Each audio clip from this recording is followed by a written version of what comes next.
The Lord be with you.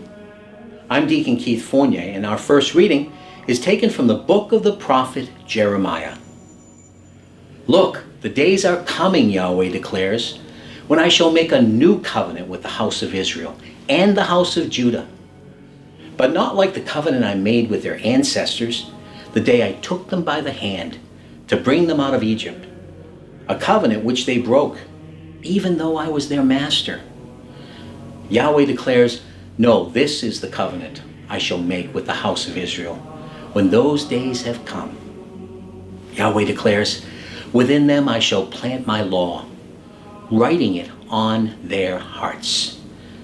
Then I shall be their God, and they shall be my people. There will be no further need for everyone to teach neighbor or brother, saying, learn to know Yahweh. No, they will all know me, from the least to the greatest, Yahweh declares, since I shall forgive their guilt and never more call their sin to mind.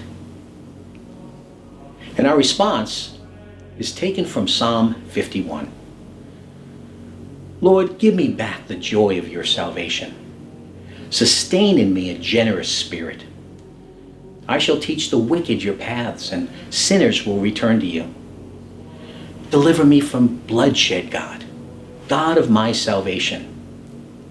And my tongue will acclaim your saving justice. Lord, open my lips, and my mouth will speak out your praise. In your graciousness, do good to Zion. Rebuild the walls of Jerusalem. Then you will delight in upright sacrifices, burnt offerings and whole oblations, and young bulls will be offered on your altar. A reading from the Holy Gospel according to St. Matthew. When Jesus came to the region of Caesarea Philippi, he put this question to his disciples. Who do people say that the Son of Man is? And they said, some say John the Baptist, some Elijah, others Jeremiah or one of the prophets. But you, he said, who do you say I am? Then Simon Peter spoke up and said, you are the Christ, the Son of the living God. And Jesus replied, Simon, son of Jonah, you are a blessed man, because it was no human agency that revealed this to you, but my Father in heaven. So I now say to you, you are Peter, and on this rock I will build my church. And the gates of the underworld can never overpower it. I will give you the keys of the kingdom of heaven. Whatever you bind on earth will be bound in heaven. Whatever you loose on earth will be loosed in heaven.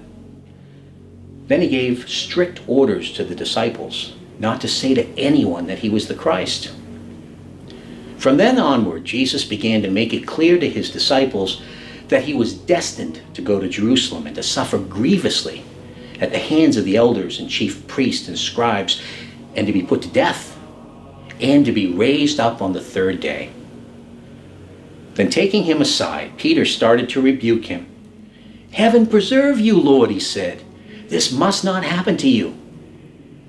But Jesus turned and said to Peter, get behind me, Satan. You are an obstacle in my path, because you are thinking not as God thinks, but as human beings do. The Gospel of the Lord.